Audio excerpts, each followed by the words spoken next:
Roberto, good morning. Can we just start with maybe squad news for the weekend and an update on some of the injuries that you've had over the course of the past few weeks, like Seamus Coleman, Progress and James McCarthy? Yes, obviously the three players that they had a bit of a problem the previous week, they've been working well this week. Tom Cleverley made the bench against Chelsea and he's been working really well. James McCarthy joined the group, so he's had one session with the group, and Seamus Coleman he's had two sessions now with the group. So in terms of them being really close to hit the match fitness that you need, we're very pleased and looking forward for that involvement of the next few 14 days. We're going to have 5 games, so clearly those 3 players will be available for that. So no other major news. Stephen Pina, he's had very good reaction from his role that he's been playing the last few games, so all in all, very, very positive.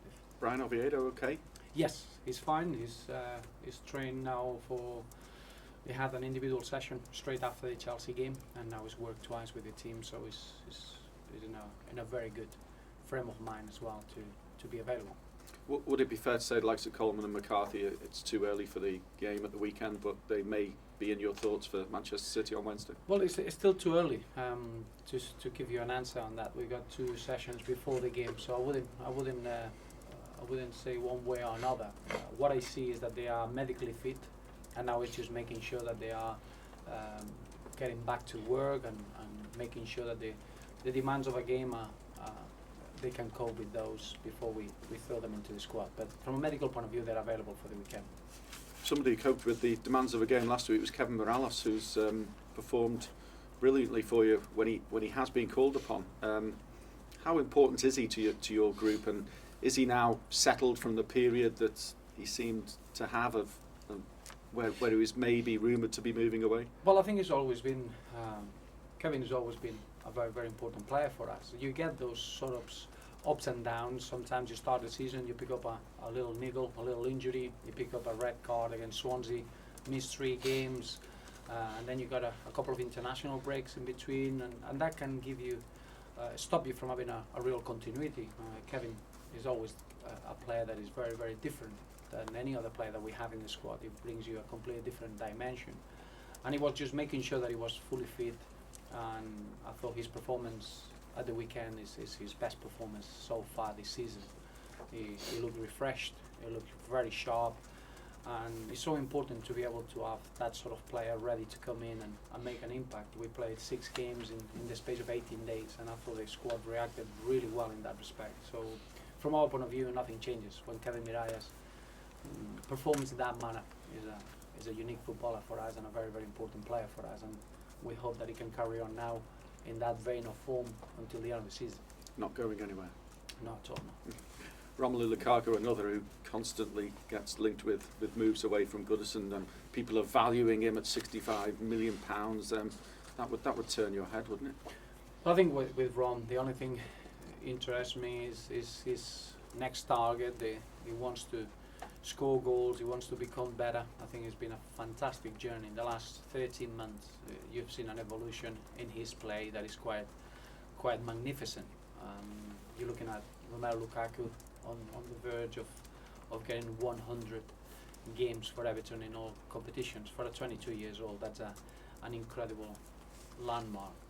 More than anything, is because he's reliable, he's been consistently there, he's a focal point for us, and all I'm looking is for him to carry on becoming even better as a player, which he can, but carry on with the big role that he has in the team. That's the only thing is important for us. The speculation, the whatever the talk is from the outside is all positive. You don't get that sort of reaction if you're not playing well, if you're not attracting interest. Is a special footballer for us, and that's important. It's part of the process of playing well. He has stressed he wants to play Champions League football, so is that sort of... It goes hand in hand, because as Everton we want to play Champions League football, so I think it's a good shared view and a shared target. Ross Barkley as well. I know Manchester City were rumoured last season to be preparing a £50 million bid for him. Some fresh reports have surfaced again this morning that he is a player that they are very interested in and will be knocking on your door again. I know we could go on and on and on, and maybe you'll take 3 hours talking about our young players. I said before, nobody's going to leave. None of our players that they've been performing well and have been important, they're going to leave in January. So I think that's the end of the matter. If you want to speak about our young players, it'll take you 3 hours because we got a long list, and we're all very much looking forward to see them having a big role from now till the end of the season and enjoying their football and developing and becoming better. But January is not a window where we're going to bring any instability to our squad. It's the opposite. So players all have a price though, Roberto, don't they? Would there be one? No, in January. Ross Barkley said? No, in January. No, in January. In January, we're not gonna even consider losing a member of our squad that has been important, and it's going to be important in the second half of the season. What's important now is that we're facing a really exciting period of games. 5 games in 14 days in 3 different competitions. 3 really important games in the league, starting with Swansea on Sunday, and then our roles in the League Cup and the FA Cup. So that's the only thing it matters, and from that point on, I think any talk about players getting valuations or leaving the football club is a waste of time, really. Just finally on Barkley, and I see the fact that he's played every league game this season, so he developed exactly as you had hoped.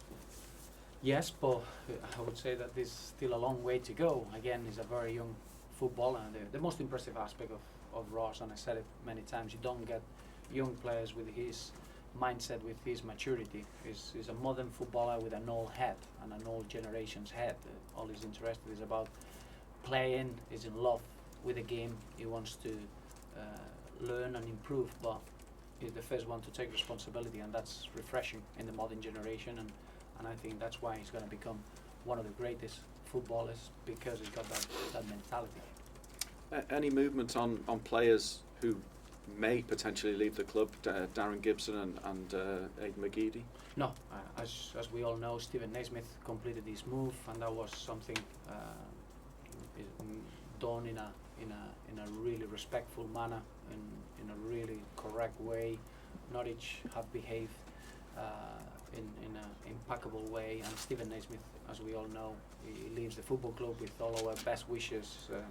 He's created enormous big moments, and we'll always remember that. At the age of 29 now, is an important moment of his career, and he gave his time for the team in August, and now in January it was the right deal for all parties, and we wish Stephen Naismith the best of luck for the future, and we thank him for his professionalism, for his conduct, and the way he performed as an Everton player. Any other footballer in our squad, there is no news to mention. Are you able to give us your take on why Sam Byron didn't arrive here? Well, I thought Sam's situation was one that, as in many occasions, we were the first ones to identify a good potential footballer in the Championship. Again, we went through the correct procedures, and we developed a good relationship with Leeds United. But at the end, it wasn't the right move for Sam, and it wasn't the right player for us with the squad that we have, and that's the end of the matter, really. I'm pleased that we were on the forefront of identifying a young player that is got a terrific potential, but it wasn't the right move for both parties. He says it was about first team opportunities. Had you given him any indication that they would be restricted at Everton? Or? No, at all. No, I haven't got a crystal ball. What I can give is always a real correct path for any youngster to get involved in order to fulfill your potential as a footballer. But then, as you know, the plan is to earn that sort of opportunity to play on the pitch. But as I say, it wasn't right for as a football club just to bring a player, a young talent, for the sake of it. And I don't think it was right for Sam to come to Everton. I don't think there was a challenge that he could embrace. So just finally on players, on the transfer window, any movement in terms of players coming in? Are you obviously in search of players? You didn't get Sam Byron. You've lost Stephen Naismith, potentially. We haven't lost Stephen Naismith. We sold Stephen Naismith. Do you want to replace? No, we got a large squad. We're going to use this window in the best possible way to make sure that we are as strong as we can. Our squad is still too large. We had a squad prepared for European football like we had last season, and there are certain players, young players, that they surprise us, that they develop a stronger role than we thought in the first team, and now we need to make sure that the squad is at the right level, and we'll always use any window in order to help our team. But what's important in this window is the continuity of the big performance of the important players that we had so far this season, and I can guarantee any Everton fan that that's going to be the case. Nobody's going to believe in, and that's an exciting squad to look forward how we cope in the second half of the season. So does a player of Shane Long's ability interest you? As I say, I will never speak about players of other clubs. It's not the way we work. Swansea interests you on Sunday, obviously, a club that you've managed. Were you surprised at the appointment of Francesco Guidolin? Do you know him? Well, obviously, I think Francesco's got a long career in Italian football, and a brief stint in French football. His experience is second to none.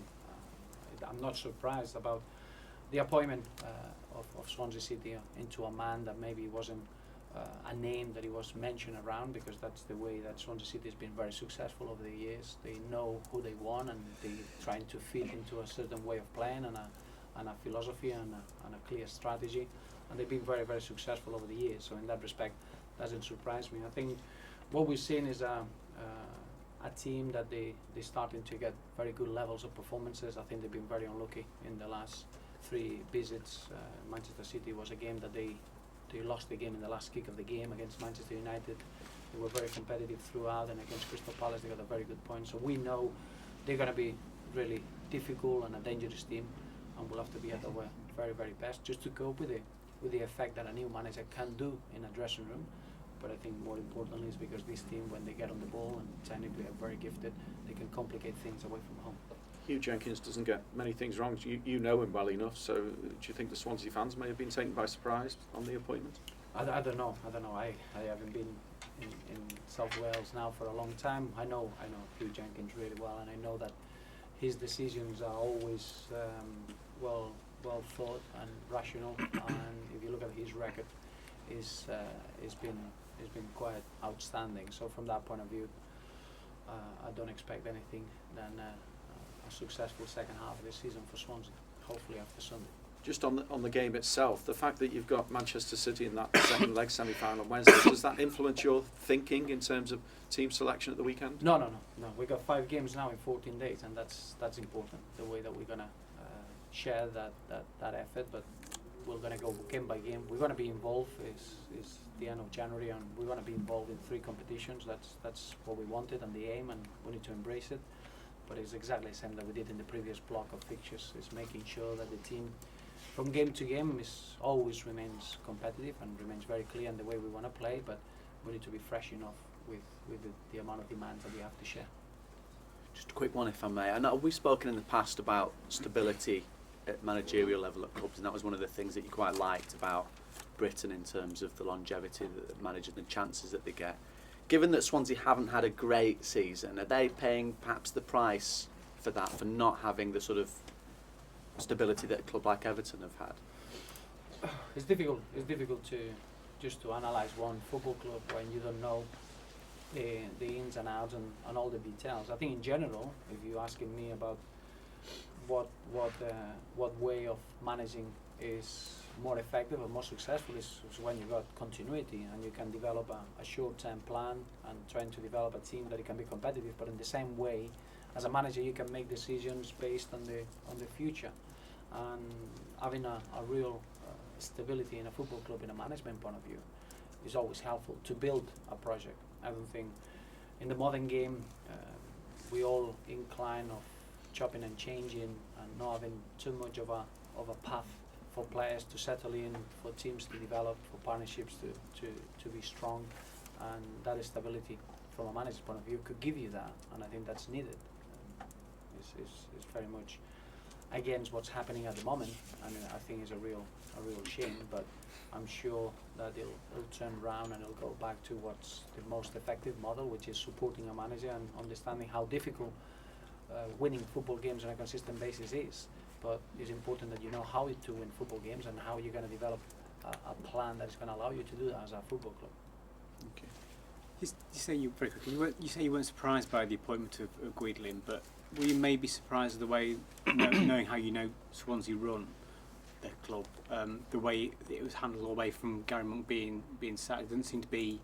They went to South Africa to see Bielsa, South America to see Bielsa, and they didn't seem to have a sort of a plan in place where and we always associate Swansea with being a club that's really well run and has a thorough idea of what they're doing. Yeah, no, I think that's true. If you look at the last 12, 15 years, Swansea City from avoiding relegation out of the professional game to winning a domestic trophy and being in the Premier League, I think it's been a real successful story. I wouldn't agree that it wasn't, that you have to be under a plan in order to change the manager. I think what it was is an honest decision that they felt they needed a new manager. They made the change and then they went into a process to try to identify the new man. I don't think that's wrong. I feel wrong as a manager when you are in your job and you already feel that the club is moving actively to get a new man to replace the person that is